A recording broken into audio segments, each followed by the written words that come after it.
வர மார்ச் 30ஆம் தேதி ஆரம்பிக்குது. சோ இதுக்கு 26ல இருந்து 29 4 நாள் நமக்கு படிக்கிறதுக்கு டைம் இருக்கு. இந்த 4 நாளை எப்படி நம்ம ப்ரொடக்டிவா யூஸ் பண்ணலாம் அப்படின்றதுக்கான ஷெட்யூல் தான் இன்னைக்கு நம்ம பார்க்க போறோம். சோ ஃபர்ஸ்ட் 26ஆம் தேதி சோ அன்னைக்கு யூனிட் 1ல இருந்து 11 வரைக்கும் அதாவது வேதியியல் மற்றும் இயற்பியல் பிசிக்ஸ் அண்ட் கெமிஸ்ட்ரியில இருக்கக்கூடிய எல்லா லெசனோட புக் பேக்ஸை கம்ப்ளீட் பண்ணிருங்க.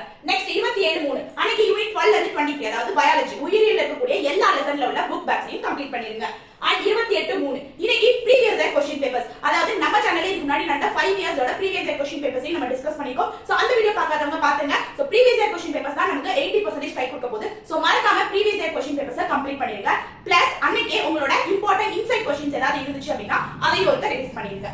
So next 29/3 and last day of revision. So இன்னைக்கு நம்ம என்ன பண்ணனும் அப்படினா புதுசா ஒரு क्वेश्चन படிக்கிறதோ இல்ல எக்ஸ்ட்ராவா ஏதாவது ஒன்னு தெரிஞ்சுக்கிறதோ பண்ணோம் அப்படினா கண்டிப்பா அது தப்புதான். சோ அந்த மாதிரி நம்ம பண்ணோம் அப்படினா லாஸ்ட் மினிட் டென்ஷன் தான் நமக்கு மிச்சமாகும். சோ எதுவுமே ஞாபகம் இருக்காது. அதனால லாஸ்ட் டேவை நம்ம ப்ரொடக்டிவா யூஸ் பண்ணனும்னு நினைச்சோம்னா இந்த 3 டேஸ் நம்ம படிச்சத ஜஸ்ட் ஒரு ரிவைஷன் பண்ணா மட்டும் நமக்கு போதும். சோ இத மட்டும் பண்ணிட்டு நம்ம எக்ஸாம்க்கு போனாலே எந்த டென்ஷனும் இல்லாம ஃபோக்கஸ்டா ஃபுல் மார்க்ஸ் நம்ம எடுக்கிற அளவுக்கு எக்ஸாம் நம்மளால எழுத முடியும்.